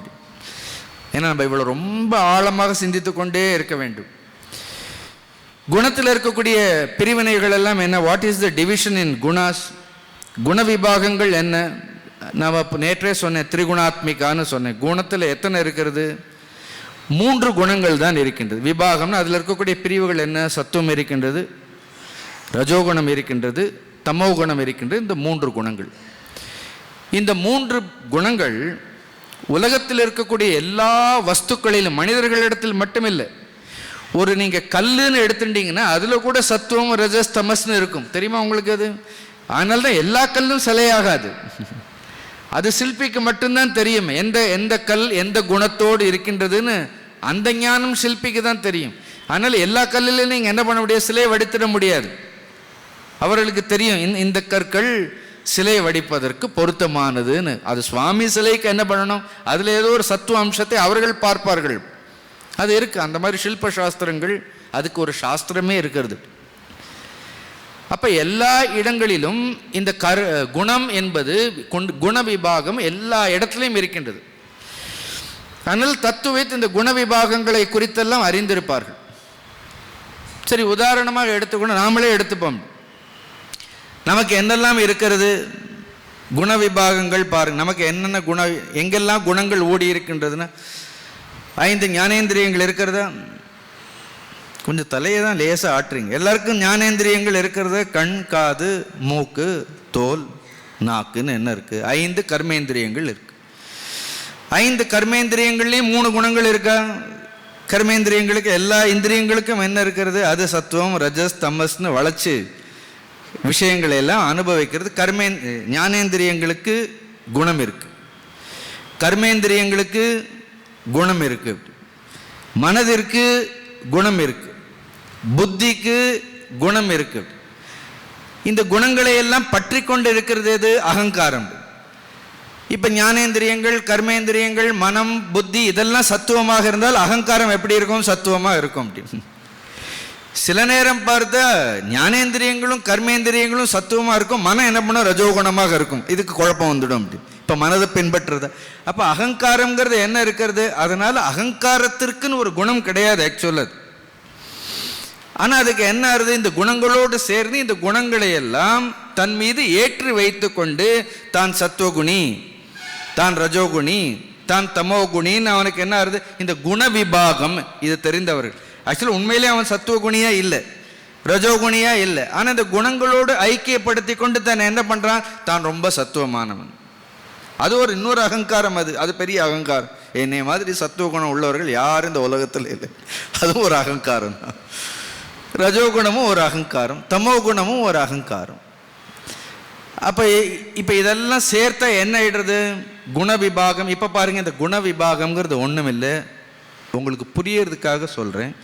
குண விபாகம் அப்படிங்கிறது நான், அவ்வளோதான். ரொம்ப சூக்ஷ்மமான ஸ்லோகம் இது. ஏன்னா இப்படி படித்தா பயிற்சி செய்யும்போது நல்ல பயிற்சிகள், ஆன்மீக பயிற்சிகள் குழப்பம் வராது. எங்கே தவறு செய்கின்றோம், எங்கே சரியாக புரிந்து கொள்ளாமல் இருக்கின்றோங்கிறதுலாம் தெளிவாக தெரியும். இப்போ குண விபாகம்னா என்ன சொல்லிடுவீர்கள் உடனே? இப்போ 5 இந்திரியங்கள், கர்மேந்திரியங்கள், ஞானேந்திரியங்கள், மனம், புத்தி, அதோட அகங்காரம். அப்போ இதெல்லாம் சேர்ந்தா என்ன அர்த்தம்? ஏன்னா நானே எல்லாம் பார்ட்டாக இருக்குது, எல்லாம் சேர்ந்து தானே இருக்குது. அப்போ குண விபாகம்னா ஐ, நான். யார் இந்த நான்? தத்துவத்திற்கு என்ன தெரியும்? இதெல்லாம் தெரியும்.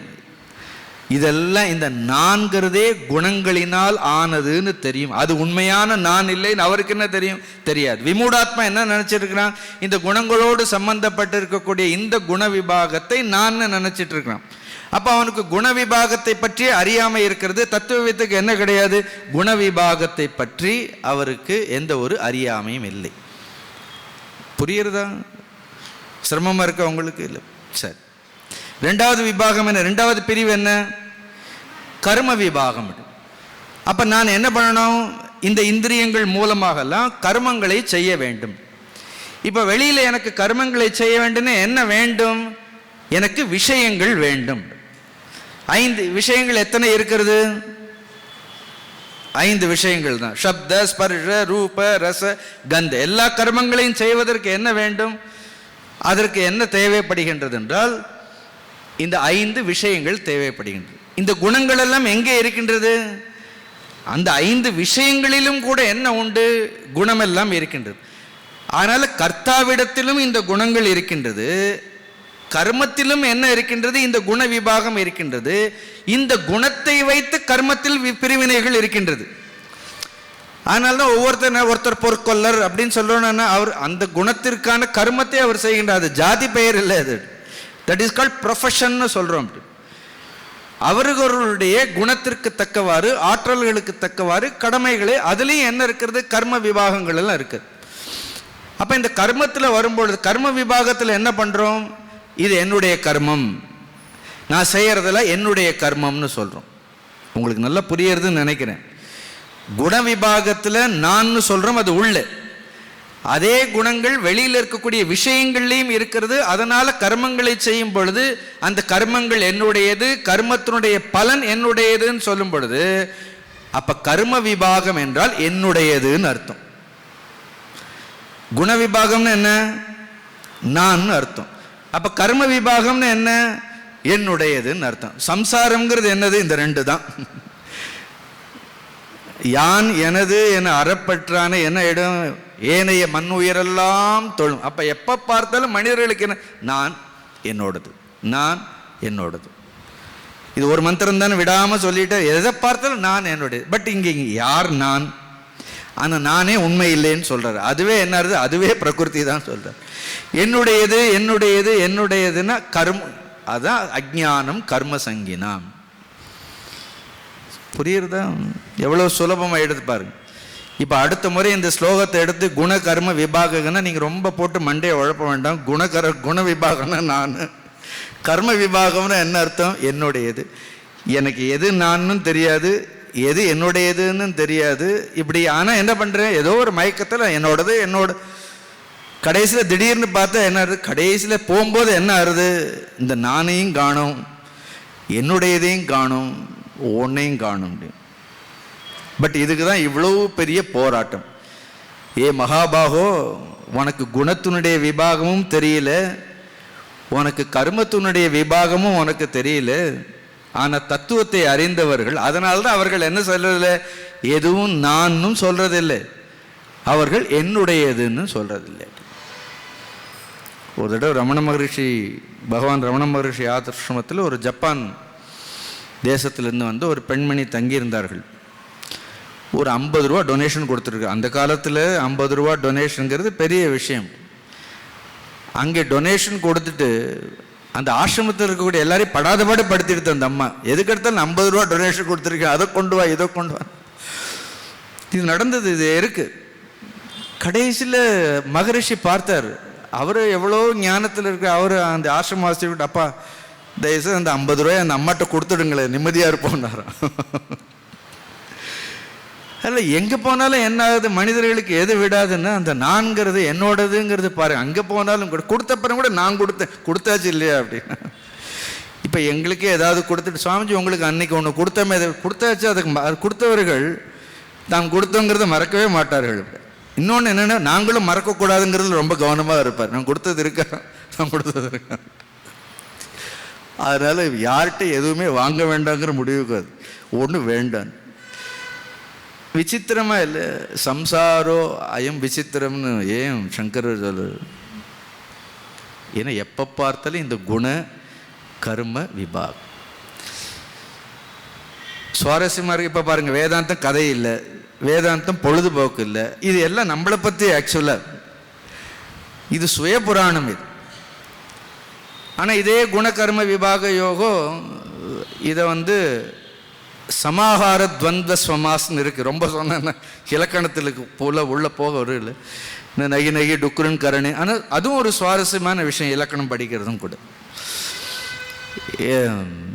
அதை கலெக்டிவாக போடுறது, எல்லாத்தையும் சேர்த்து இந்த குண கர்ம விபாகத்தை ஒரு சமாஸ் குண விபாகம் கர்ம விபாகம் போடலாம்.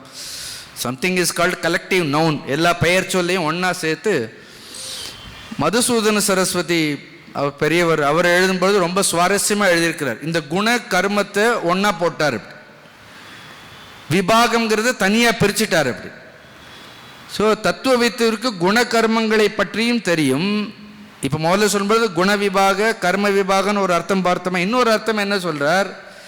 குண கர்ம அது ஒன்று, அவர்களுக்கு விபாகத்தை பற்றியும் தெரியும் அப்படி.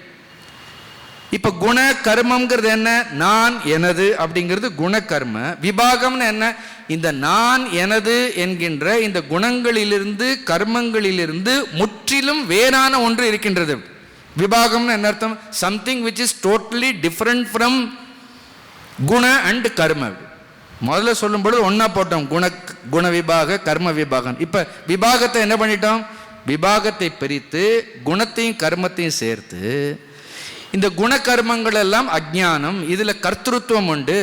விபாகம்னு என்ன அர்த்தம்? இதிலிருந்து வேறானது, இதோடு சம்பந்தம் இல்லாதது, ஒரு அகர்த்தா, எதிலும் சம்பந்தப்படாதது ஒரு சத்தியம் இருக்கின்றது, பரமார்த்த சத்தியம் இருக்கின்றது, ஆத்ம தத்துவம் இருக்கின்றது. அந்த விபாகத்தையும் தெரிந்தவர்கள். இப்படி படித்தா ரொம்ப நல்லா இருக்கும் கீதை. அப்போ நமக்கு அப்படி ஒன்று, இந்த கர்த்தாவை தாண்டி உள்ள என்ன இருக்கிற? இப்போ பாருங்க, கனவுல இருக்கிறவன் எல்லாம் கர்த்தா, அவன் தான் சங்கடப்படுறான். ஒருத்தர் அக்கர்த்தா என்ன பண்ணுறாரு? எதுலேயும் இல்லாமல் இருக்கிறார், அவர் எவ்வளோ சந்தோஷமா. அங்கேயே அக்கர்த்தத்துவங்கிறது ஒன்று இருக்கா இல்லையா? அதுதான் பின்னாடி கீதையில் படு கர்மணி அக்கர்மய பஷ்யத் அக்கர்மணி எல்லாம் வரும். அதெல்லாம் ரொம்ப ஆழமான ஸ்லோகங்கள். இதுவே ரொம்ப முக்கியமான ஆழமான ஸ்லோகங்கள் தான். நம்மிடம் கொஞ்சம் பொறுமையாக உட்கார்ந்து நீங்கள் கேட்குறதால இவ்வளோ சொல்ல முடியறது. கேட்குறதுக்கு ஸ்ரோதாக்கள் இல்லைன்னா எல்லாம் விளக்கமாக சொல்ல முடியும், நிறைய விளக்கங்கள் சொல்ல முடியாது. இப்போ தத்துவவித்து மகாபாகோ குணகர்ம விபாகஷக, அதெல்லாம் தெரிஞ்சுட்டு அதுக்காக அவர் கர்மங்களை செய்யாமல் இருக்கிறார்களா? இப்போ அவர்களும் நான்னு சொல்வார்கள். பட் அவர்கள் நான்னு சொல்கிறதுக்கும் அவர்கள் என்னுடையதுன்னு சொல்கிறதுக்கும், இப்போ கேட்டேன் இந்த ஜிப்பா யாருதுன்னு கேட்டால் நான் என்ன சொல்ல முடியும்? இது என்னோட ஜிப்பான்னு தான் சொல்ல முடியும். ஆனால் அவர்கள் நான் என்று சொல்வதற்கும் அவர்கள் என்னுடையதுன்னு இந்த ஒரு வார்த்தையை வச்சு பஞ்சதர்ஷியில் ஒரு அத்தியாயமே எழுதியிருக்கிறார் வித்யாரண்யர். ஒரு ஞானி அகம்னு சொன்னால் அப்படின்னு, ஆத்மானம் சேத் விஜானேயாத் அகமஸ்மீதி புருஷக கிமிச்சன் கசிய காமாய ஷரீரம் மனுஷத்வரே. ஒரு ஸ்லோகம்தான். ஒரு ஞானி தான் நான்னு சொன்னால் அதுக்கு என்ன அர்த்தங்கிறதுக்கு கிட்டத்தட்ட 300 ஸ்லோகங்களுக்கு மேல். ஒரு ஸ்லோகத்திற்கு ஒரு வார்த்தைக்கு 300 ஸ்லோகங்கள் எழுதி அப்படிலாம் விசாரங்கள் எல்லாம் பண்ணி வைத்திருக்கிறார்கள். அது பிருகதாரண்யக உபநிஷத்திலிருந்து எடுத்துக்கொண்டு அது விசாரம் பண்ணுறார் அவர். அப்போ ரெண்டாவது முதல் லைன் குழப்பம் இல்லையா? இப்போ அந்த தத்துவத்தை எப்படி இருக்கார்? குணா குணேஷு வர்த்தந்த. குணாக அப்படின்னா இந்த குணங்கள் எல்லாம், குணேஷு குணேஷுன்னு என்ன அர்த்தம் அப்படின்னா குணங்களில். அப்படி படிச்சோன்னா குழப்பம். என்ன குணங்கள் எல்லாம்? குணங்களில் செயல்படுகின்றது, குணங்கள் எல்லாம் குணங்களில் ஈடுபடுகின்றது அப்படின்னு இந்த ரெண்டுக்கும் ஒரு அர்த்தம் இருக்குது. குணாகா ஃபஸ்ட் இருக்கக்கூடிய குணாகான்னு இருக்கு இல்லையா, அதெல்லாம் கரணங்கள்னு எடுத்துக்கணும். கரணங்கள்னா தெரியுறதா? கரணங்கள்னா இப்போ நான் அர்த்தம், அவ்வளோதான். அதெல்லாம் சேர்த்தா என்ன ஆகிடும்? ஒரு குணாகான்னு என்ன அர்த்தம்? நான். இப்போ புரிஞ்சிருச்சு அவங்களுக்கு? அந்த குணாகாங்கிறது என்ன எடுத்து அதான் குண விபாகம்னு சொன்னோம் இல்லையா? அந்த குண விபாகத்திற்கு என்ன விளக்கம் சொன்னேன்? நான்னு சொன்னேன். அப்போ திருப்பி குணாகான என்ன விளக்கம் அது? அது பார்த்தா என்னுடைய கரணங்கள்னு சொல்கிறதுக்கு நானே சொல்லிட்டு போயிடலாம். ஆனால் தத்துவவித் அதை நான் நினைக்கிறதில்ல, அது அவர் கரணங்களாக மட்டும்தான் எடுத்துக்கிறார். ஆனால் அஜ்ஞானி தான் நான்கிறான். அவருக்கு நான் இல்லை, என்னுடைய கரணங்கள் தான், இந்திரியங்கள் தான் காரியங்களை பண்ணுறது பார்த்துட்டே இருக்கிறார். அவரால் பார்க்க முடியாது, நம்ம ஈடுபட்டு கொண்டே இருக்கின்றோம். குணேஷு, ரெண்டாவதும் ஒரு குணேஷுன்னு இருக்கிறதா இல்லையா? அந்த குணேஷுன்னா விஷயங்கள்னு அர்த்தம். அப்போ இந்திரியங்கள் விஷயங்களில் ஈடுபடுகின்றது. குணா குணேஷு வர்த்தந்தே. அப்போ இந்த இந்திரியங்கள் எல்லாம் எதில் ஈடுபட்டு கொண்டே இருக்கின்றது? அப்போ இந்திரியங்கள் எதற்காக இருக்கின்றது?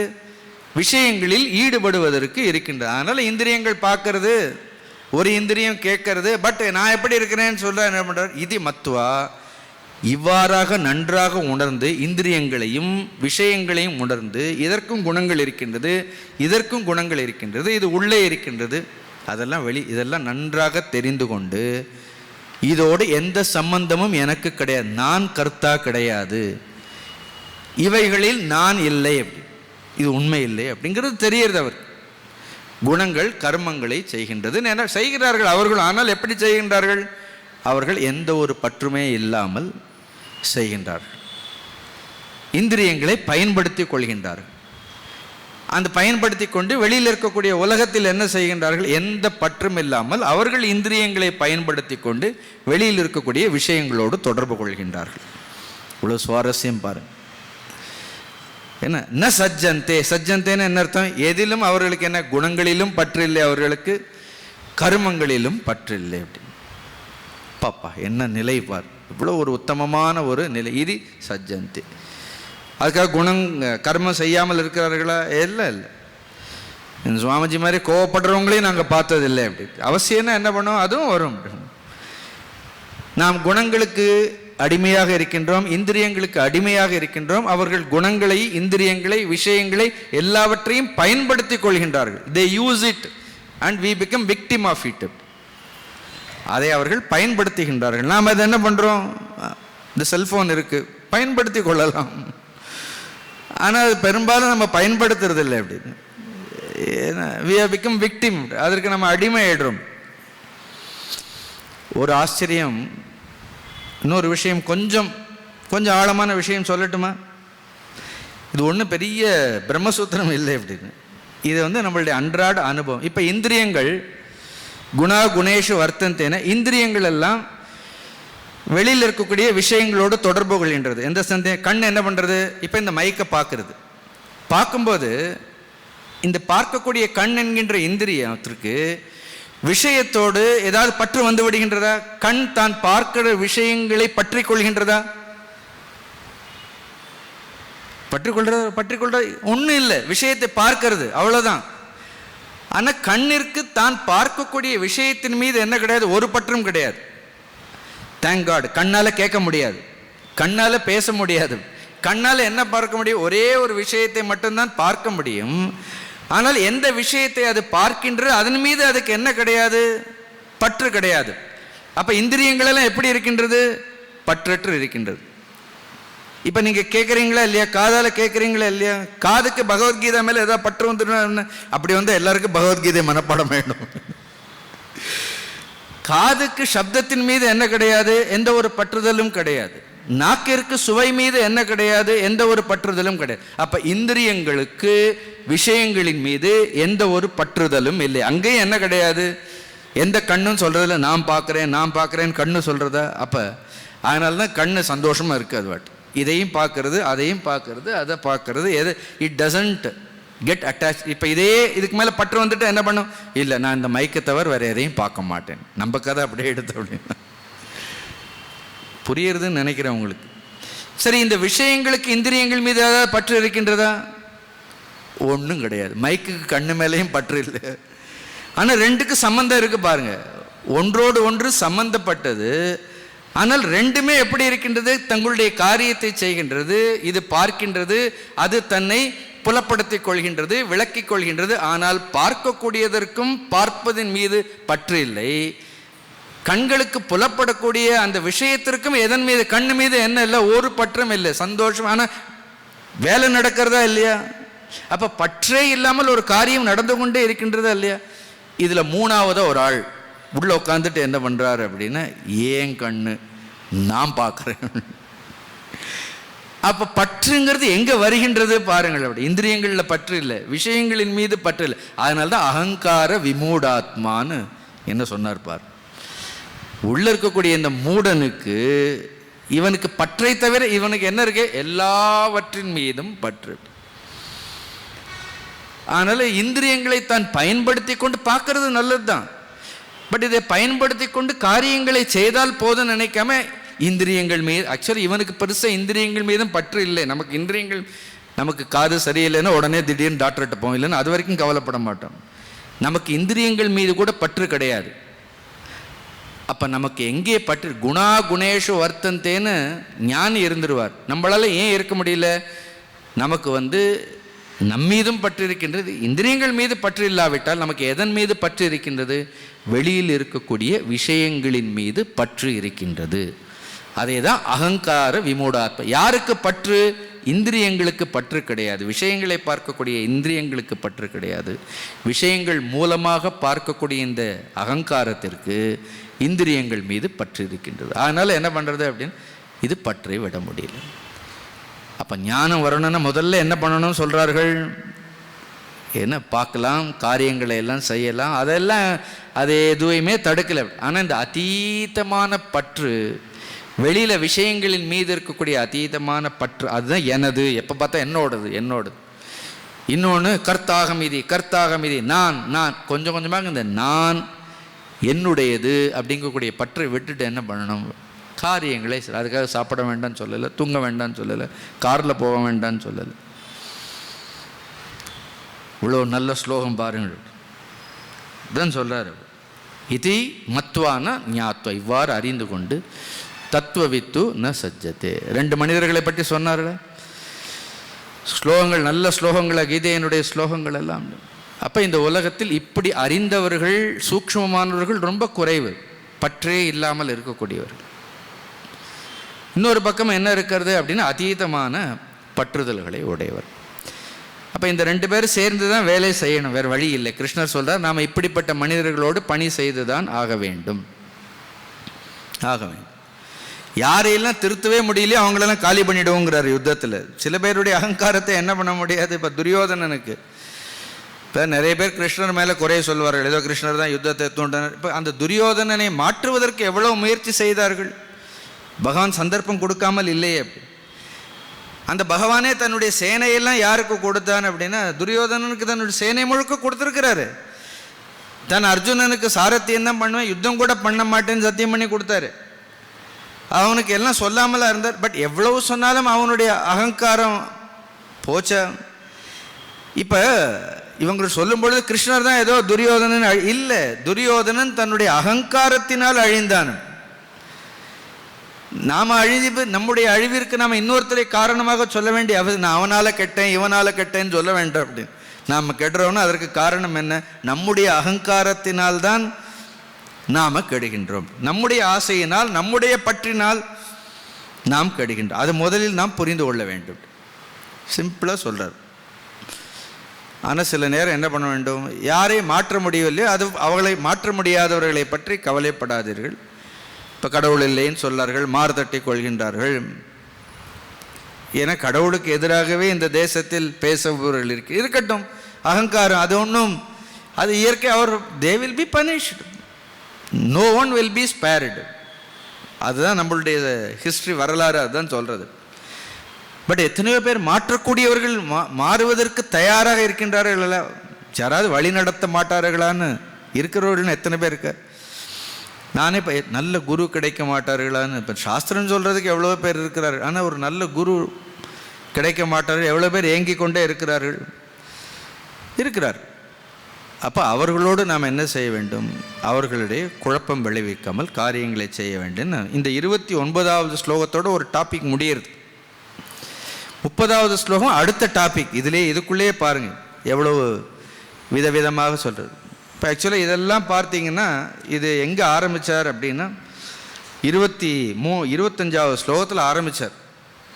25, 26, 27, 28, 29 இந்த 5 ஸ்லோகங்களும் ஒரு குரூப் மாதிரி, அது ஒரு குழு. அப்புறம் 30வது ஸ்லோகத்திலேருந்து என்ன பண்ணுறார்? இன்னொரு டாபிக். அதனால் இந்த ஸ்லோகத்தை பார்ப்போம். 30வது ஸ்லோகத்தை கூட முடிஞ்சு ஆரம்பிப்போம். அது நல்ல ஸ்லோகம், அது கொஞ்சம் விளக்கமாக நாளைக்கு கூட பார்க்கலாம். எல்லாம் ஃப்ரெஷ்ஷாக இருக்கீங்களா? உற்சாகமாக இருக்கீங்களா? பார்க்கலாமா? எது பிரகிருதே குணசம்மூடாஹ சஜ்ஜந்தே குணகர்மசு தான் கிருஷ்ணவிதோ மந்தான் கிருஷ்ணவின்ன விசாலயேத். பிரகிருத்தேகே குணசம்மூடாக, பிரகிருத்தியினுடைய குணங்களினால் மோகத்தை அடைந்தவர்கள். இந்த பிரகிருத்தியினுடைய குணங்கள் யாரை, இது பார்த்துட்டோம். பிரகிருத்தேகே குணசம்மூடாகன்னு என்ன அர்த்தம்? குண விபாக மூடாக, கர்ம விபாக மூடாக. அப்படி அவர்களுக்கு குண விஷயத்திலும் என்ன இருக்கின்றது? மூடத்துவம் இருக்கின்றது. கர்ம விஷயத்திலும் என்ன இருக்கின்றது? மூடத்துவம் இருக்கின்றது. மொத்தத்தில் என்ன இருக்கின்றது? குண கர்ம விஷயங்களில் மூடத்துவம். ஏனென்றால் இதெல்லாம் குணம் கர்மங்களையெல்லாம் ஆளக்கூடியது எது? பிரகிருதி தான். அது குணத்திலும் பிரகிருதி இருக்கின்றது, கர்மத்திலும் பிரகிருதி இருக்கின்றது. எப்படி சேர்த்து சேர்த்து படிக்கணும் தெரியுறது அவங்களுக்கு, எல்லாத்தையும் சேர்த்து. அதனால் பிரகிருத்தேர் குண சம்மூடாகன்னு சேர்த்துட்டார். பிரகிருத்தியில் இருக்கக்கூடிய குணங்களினால் மனோமயக்கத்தை அடைந்தவர்கள். அப்படியே குணம் என்ன பண்ணுற, அப்படியே மயக்க வச்சிருக்கு. You need enormous strength. அதுலேருந்து வெளியில் வரணும்னா, குணங்களினுடைய பிடியிலிருந்து வெளியில் வந்து குணங்களை நாம் ஆள வேண்டும் என்றால் அதற்கு அசாத்தியமான ஒரு ஆற்றல் வேண்டும். சாதாரணமாக முடியாது. சஜ்ஜந்தே குணகர்மசு, அவர்கள் இந்த குணங்களிலும் கர்மங்களிலும் எப்பொழுதும் வீழ்ந்து விட்டார்கள். மக்னக ஆழ்ந்து குண கர்மங்களில். போன ஸ்லோகத்தில் சொன்ன குணகர்மசு ந சஜ்ஜந்தேன்னு பார்த்தோம். தத்துவத்தை அறிந்தவர்கள் குணங்களிலேயோ கர்மங்களிலேயோ அவர்கள் ஒரு பொழுதும் பந்தப்பட மாட்டார். இவர்கள் இந்த ஜீவன் எப்போ பார்த்தாலும், அப்போ ஜீவனுடைய எல்லா துன்பங்களுக்கும் கவலைகளுக்கும் ஒரு நிமிடம் கொஞ்சம் நீங்களே யோசிச்சு பாருங்கள். நம்மளுடைய எல்லா பிரச்சனைகளுக்கும் எல்லா துன்பங்களுக்கும் ஏன்னா எல்லா விதமான, சில சமயம் சொல்வார் மூடே சரியில்லை, காலையில் ஒரு மாதிரி இருக்கும் மூடு, மத்தியானம் ஒரு மாதிரி, ஏன் எல்லா நேரத்துலையும் ஒரே மாதிரி உற்சாகமாக ஏன் நம்மளால் இருக்க முடியல? சில சமயம் ஒரு பயம் வர்றது, சில சமயம் ஒரு தனிமை படாப்படுத்துறது, என்ன செய்யறதுன்னு தெரியல. காரணம் என்னென்னா நம்மளுக்கு ஒரு புத்தியை வைத்துக்கொண்டு சிந்திக்க முடியல நம்மள. ஸோ பிரகிருத்தேகே குணசம்மூடாக குணகர்மசு. குணகர்மசுன்னா குணானாம் கர்மசு குணகர்மசு, குணங்களுடைய. அப்போ இந்த கர்மங்கள் எல்லாம் யாருடைய? இதெல்லாம் குணங்கள் படுத்துகிற பாடு. அப்போ ஒரு மனிதனை எது வஞ்சிக்கின்றது அப்படின்னு பார்த்தோன்னா, மனிதனை அவனுடைய குணங்களே அவனை வஞ்சித்து கொண்டிருக்கின்றது. ஆனால் ஒரு குணம் இருக்குது, நல்ல ஃப்ரெண்டான ஒரு குணம் இருக்குது, ஆனால் அவர்கிட்ட போக மாட்டோம். நல்ல சவகாசம் நமக்கு எப்பவும் இல்லை அப்படின்னு. அதில் ஒருத்தன் சத்துவன்னு ஒருத்தன் இருக்கான், சத்துவ குணம் இருக்குது, உள்ளேயும் இருக்குது, வெளியிலையும் சத்துவ குணம் மனிதர்கள் எல்லாம் இருக்கிறார்கள். அப்படி நல்ல சாத்வீகமான மனிதர்களோடு, நல்ல சன்னியாசிகளும் இல்லாமல் இல்லை. நீங்கள் பார்க்குற மாதிரி எல்லாம் உடனே ஒரே சன்னியாசிகள் அப்படி இல்லை. நல்ல சுத்தமான எதையும் எதிர்பார்க்காம நல்ல சன்னியாசிகள் இந்த சமுதாயத்தில் இருக்கிறார். சாத்வீகமானவர்கள், எதையும் எதிர்பார்க்காதவர்கள், எல்லோரையும் சகோதர சகோதரி பாவத்துடன் பார்க்கக்கூடியவர்கள் இருக்கிறார்கள். பட் நம்ம அவங்களோட எவ்வளோ நேரம் பேச முடியும்? ஏன்னா அவங்ககிட்ட வேற உலக விஷயங்களை பற்றி பேச முடியாது. அதனால் நமக்கு பயம். அதனால் எங்க பிரகிருதி குணானாம் கர்மசு, குணங்களுடைய கர்மங்களில் சந்து. கிருஷ்ணர் ரொம்ப 2வது வரையில் தான், தான்னா அப்படிப்பட்டவர்கள். தான்னா தமிழ் தான் இல்லை, தான் அப்படின்னா தே, அவர்கள். திருப்பியும் சொல்றார் மந்தான். அவரே பாருங்க, இதெல்லாம் நாம் படைச்சது இப்படி இருக்கே அப்படின்னு நம்ம சொல்ல, என்னுடைய குழந்தை தான் ஆனால் மக்கா இருக்கேன்னு சொல்கிறவன், நாமே சொல்கிறோம் இதெல்லாம் நாம் படைச்சது தான், ஆனால் நான் சொல்கிறதே கேட்க மாட்டேங்கிறதுங்கிறார். அப்படி மந்தமாக இருக்கேன்னு பகவான். இது யார் சிருஷ்டி? அவருடைய சிருஷ்டி தானே தான். தோஸ் பீப்புள் தே ஆர் மந்தான். மந்தான்னு என்ன அர்த்தம்? நாம் ஏதோ கேட்காதவர்களெல்லாம் மந்தர்கள்னு நினைக்க வேண்டாம். இதையெல்லாம் கேட்டப்புறம் என்ன பண்ணுறோம், அதே மாதிரி மாறாமல் இருக்கிறோம், அதுக்கு ஒரு பெரிய ஆற்றல் வேண்டும் அப்படின்னு. கேட்காதவங்களை விடுங்க அப்படின்னு. எல்லாம் கேட்டப்புறம் கூட ஒன்றும் கேட்காத மாதிரியே இருக்கிறோம் பாருங்க. இதெல்லாம் எங்கேயோ கேட்காத மாதிரி. அப்புறம் அதுவும் மந்தத்தன்மை தானே அப்படின்னு தான் மந்தான். அதனால் கொஞ்சம் என்ன பண்ணணும் அப்படின்னா, அந்த மந்தத்தன்மையிலிருந்து கொஞ்சம் வெளியில் வரணும். சரி, பின்னாடி அடுத்து பகவான் சொல்லுவார் பாருங்க, மானவாகான்னு ஒரு வார்த்தையை சொல்லுவார். காலையில் உபநிஷத்தில் ஒரு வார்த்தையை பார்த்தோம், ஜந்தவகன்னு பார்த்தோம். ஜந்தவக மந்தான், மானவாகான். சரி, எப்படி ஒரு மனிதன் இந்த ஜந்துலேருந்து மாணவனாக மாற வேண்டும், அந்த வார்த்தை தமிழில் கூட சச் அ பியூட்டிஃபுல் ஸ்டூடெண்ட். அப்படி ஏன் மாணவன்னு சொல்கிறோம், அவனோட மந்தான்னு சொல்கிறது இல்லை. ஸ்கூலில் படிக்கிறவங்களெல்லாம் மந்தர்கள்னு மாணவர்கள்னு சொல்கிறது. The one who is interested in acquiring knowledge. மாணவன் யார் ஒருவனுக்கு ஞானத்தை, கல்வியை பெறுவதில் ஆர்வம் இருக்கின்றதோ, ஞானத்தில் ஆர்வம் உடையவன் அர்த்தம். மந்தான்னு என்ன அர்த்தம், அவர்களுக்கு இந்த ஞான விஷயங்களில் என்ன அப்படின்னு. என்ன இங்கே பகவத்கீதை லெக்சர் நடக்கிறதுனா ஒரு 2 தெரு தள்ளியே போயிடுவார்கள், எங்கேயாவது போய் மிஸ்டேக் உள்ளே போயிடுமோ தவறுதலாக. அது அவ்வளோ சுலபம் இல்லை. மந்தான் ஆ கிருஷ்ண விதக, ஆ கிருஷ்ண முழுமையாக அறியாதவர்கள். ஆ கிருஷ்ண விதக்கு ஆச்சாரியர் கர்மபல மாத்திர தர்ஷினக, சும்மா கர்மத்தை பற்றோடு செய்து கர்மத்தினுடைய பலனை மட்டும் அனுபவிக்க வேண்டும், அனுபவிக்கணும்னு சொல்லி அதனுடைய விளைவுகள் எல்லாம் எப்படி இருக்குங்கிறது விளைவுகளை குறித்து சிந்திக்காதவர்கள். They do not know the consequences of their own actions. செயல் செய்கிறோம், ஆனால் அந்த செயல் ஏற்படுத்தக்கூடிய விளைவு. ஒரு தப்பு செய்கிறோன்னா, ஒரு பற்றில் தப்பு செய்கிறதால ஏதோ ஒரு சந்தோஷம் கிடைக்கிறது. தப்பு செய்கிறவங்க கூட ஏன் செய்கிறான்னா அதில் அவனுக்கு ஒரு திருப்தி கிடைக்கிறது, ஒரு சந்தோஷம் கிடைக்கிறது, செய்கிறான். பட்டு ஒவ்வொரு கர்மத்திற்கும் என்ன உண்டுன்னு சொல்கிறோம், அது சரியான விளைவை ஏற்படுத்தாமல் போகாது. ஆனால் அதை பற்றி அவர்களுக்கு என்ன முழுமையான புரிதல் கிடையாது. இப்போ அனுபவிச்சா போகிறோம்னு நினைக்கின்றான். அதனால் தான் மந்தான் ஆ கிருஷ்ண விதக. இன்னும் சொல்லப்போனால் ஐயோ பாவம்ங்கிறார். இப்படி இருக்கிறார்கள். ஏன்னா இதிலிருந்து வெளியில் வருவதற்கு வழி இருக்கான்னு இருக்கு, ஒரு நல்ல மார்க்கம் இருக்கின்றது. அவர்களை வெளியில் தூக்கி விடுவதற்கு நல்ல மனிதர்களும் இருக்கின்றார்கள்.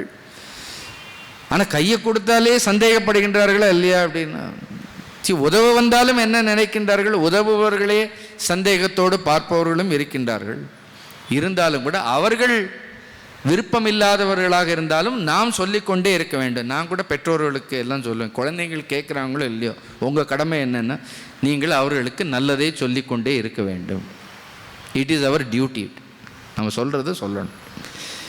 கேட்கிறார்கள், இப்போ எல்லாம் பின்பற்றுகின்றார்கள் அப்படின்னா சொல்லாமலே போய்ட்டோம், சொல்லிகிட்டே இருப்போம். நாம் நடந்துகிட்டே இருப்போம், நாம் சொல்லிகிட்டே இருப்போம். அட்லீஸ்ட் சொல்லிகிட்டே இருந்தால் நாம் என்ன ஆகும், நமக்கு என்ன ஆகும், நாம் அதை நடந்துகிட்டே இருப்போம். அதனால் அதனால் கிருஷ்ண விதக ஜஸ்ட் ஆப்போசிட் என்ன, எல்லாவற்றையும் அறிந்தவர்கள். கிருஷ்ணவிதகன கர்மத்தினுடைய பலனை மற்றும் பார்ப்பவர்கள்.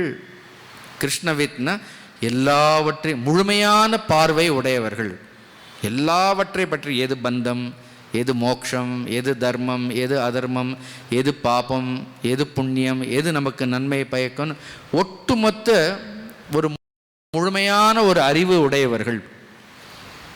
அரைகுறையான அறிவு இல்லை, அப்படி ஏதோ அரைகுறையாக இல்லை, முழுமையாக ஒரு விஷயத்தை தீர்க்கமாக ஆழமாக சிந்தித்து அதன் பிறகு என்ன பண்ணுவார்கள் அப்படின்னு. ஒரு காரியத்தை செய்கிறதுக்கு முன்னாடி யோசிக்கணும்னா, வருமுன்னாதார் காவாதான் வாழ்க்கை, இருமுன்னர் வைத்தூறு போல கெடும்னு முதலையே சிந்திக்கணும்னு சொல்கிறார்களா இல்லையா? அந்த மாதிரி சிந்தித்து அவர்களோடு இருந்து கொண்டு விசாலையேத் ஒரு வார்த்தை இருக்கா அங்கே, புத்தி பேதம் சனையேத்னு சொல்ல, அதே தான் அங்கே என்ன சொல்றார், அவர்களை குழப்பாமல், அவர்களை தாழ்வாக பார்க்காமல், அவர்களுடைய குற்றங்களை பெரிதுபடுத்தாமல், குறைகளை ஏன்னா ஒரு காலத்தில் இந்த அறிந்தவர்களும் எப்படி இருந்திருக்கிறார்கள், அவர்களும் இதே நிலையை தாண்டி தான் வந்திருக்கிறார். அவங்களுக்கு யாரோ ஒரு குரு இவங்களை ஏற்றுக்கொண்டு நம்மளுடைய குறைந்து, இப்போ நம்மள குறையே இல்லாததாலே குரு ஏற்றுக்கொண்டார். டாக்டர்கிட்ட போகிறோம், வியாதியே இல்லைன்னா ஏன் டாக்டர்கிட்ட போகணும் அப்படின்னு. ஏன்னா சுவாமிஜிட்ட ஒரு தடவை சொன்னார், உங்களை சுற்றி இருக்கிறவங்க யாரும் சரியில்லைன்னு ஒருத்தர் போய் கம்ப்ளைண்ட் பண்ணார். குருதேவ் சிரிச்சிட்டு தென் யூ ஷுட் கங்க்ராச்சுலேட் மீன்னு சொன்னார். அப்படி என்னை சுற்றி நல்லவர்களெல்லாம் இருக்கணும்னு எனக்கு என்ன வேலை அப்படின்னு சொன்னார். வேலை இல்லை அப்படின்னு. நான் பாருங்கள் சொசைட்டியில் இருக்க எவ்வளோ மோசமானவர்கள்லாம் சொசைட்டியை காப்பாற்றி என்னை சுற்றி வச்சுருக்கிறேன்னு விளையாட்டாக சொன்னார். அப்படி அவர் ரொம்ப வேடிக்கை, அவர் சொல்கிற வார்த்தைகளை நான் சொல்ல முடியாது அப்படி சுவாமி. எல்லாரும் என்ன தென் யூ ஷுட் தேங்க் மீன்னு சொன்னேன். நான் இருக்கட்டும் பரவாயில்லைன்னு. நீங்கள் தேர்ந்தெடுக்கக்கூடிய பிரம்மச்சாரிகளெல்லாம் உத்தமமானவர்களாக தேர்ந்தெடுக்கிறதுக்கு எதுவும் குரு அதமமானவனே தேர்ந்தெடுத்துல உத்தமமாக்கணும் அப்படின்னு. சில ஸ்கூலில் சேர்க்கும்போது நல்லா படிக்கிறவங்க அதில் என்ன இருக்கிறது, சாதாரணமானவனை தேர்ந்தெடுத்து அவனுடைய மனதையும் மாற்றி அவனை ஒரு பாதையில் திருப்புறதுங்கிறது அவங்க உத்தமமான குருமார்களா? அவர்கள் எப்படிப்பட்டவர்கள்? They take risk. தன்னுடைய பெயர் கெட்டாலும் பரவாயில்லை. சில பேருக்கு பெயர் கெட்டுடுமோன்னு பயம் இருக்கிறதா இல்லையா? அதெல்லாம் ஒரு பயமும் இல்லை. நீங்கள் சுவாமிஜியை பார்த்த எதை பற்றியும் கவலைப்பட்டதில்லை. எதை பற்றியும் கவலைப்பட்டது ஒன்று. கடைசி வரைக்கும் அப்படியே முக்தனாகவே இருந்தார். ஒரு பற்று இல்லை, ஒரு இது இல்லை, யார் மேலே எந்த வெறுப்பும் இல்லை, யாரையும் அவர் வெறுக்கல, ஒன்றும் இல்லை. குணா குணேஷு வர்த்தந்தை ஈதி மத்வா, அது கர்மத்தில் அப்படி வாழ்ந்திருக்கிறார்கள். ஸோ அப்படி இருக்க வேண்டும். முயன்ற வரை நாம் என்ன பண்ண வேண்டும், நாமும் குழப்பம் இல்லாமல் பிறரையும் குழப்பாது அப்படி ஒரு வாழ்க்கை என்ன செய்ய வேண்டும், வாழ வேண்டும் அப்படின்னு சொல்லி இது வரைக்கும் முடிச்சுட்டு இதோட முடிஞ்சது. அடுத்து ரொம்ப கீதையிலேயே இந்த 3வது அத்தியாயத்தில் இல்லை, பகவத்கீதையிலேயே ரொம்ப முக்கியமான ஒரு விஷயம் அதை சொல்கிறார். இந்த ஸ்லோகத்தை படிப்போம், இதனுடைய விளக்கத்தை நாளைக்கு பார்ப்போம். மயி சர்வாணி கர்மாணி சந்நியஸ்யாத்யாத்ம சேதசா நிராஷீர் நிர்மமோ பூத்வா யுத்யஸ்வ விகதஜ்வரஹ. சரம ஸ்லோகம்னு சொல்லுவோம், ரொம்ப முக்கியமான ஸ்லோகம். நாளைக்கு பார்ப்போம். நேராக உட்காருங்கள், ஒரே ஒரு நிமிடம் இறைவனுடைய நாமத்தை சொல்லும். ஸ்ரீ கிருஷ்ண கோவிந்த ஹரே முராரே,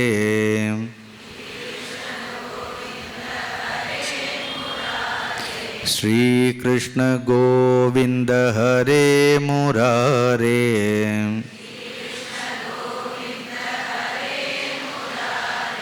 ஹே நாத நாராயண வாசுதேவா,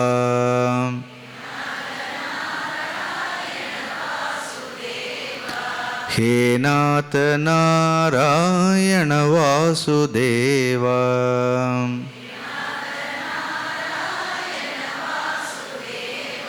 ஸ்ரீ கிருஷ்ண கோவிந்த ஹரே முராரே,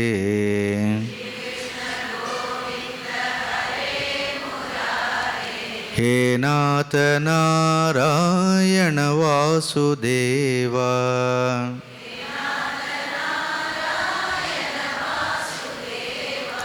ஹே நாத நாராயண வாசுதேவா,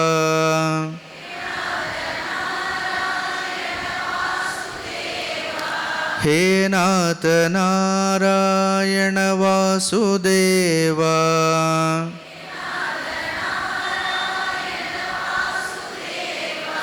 ஹே நாத நாராயண வாசுதேவா,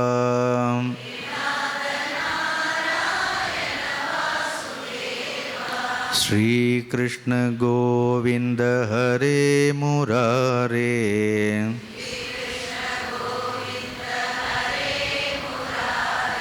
ஹே நாத நாராயண வாசுதேவா,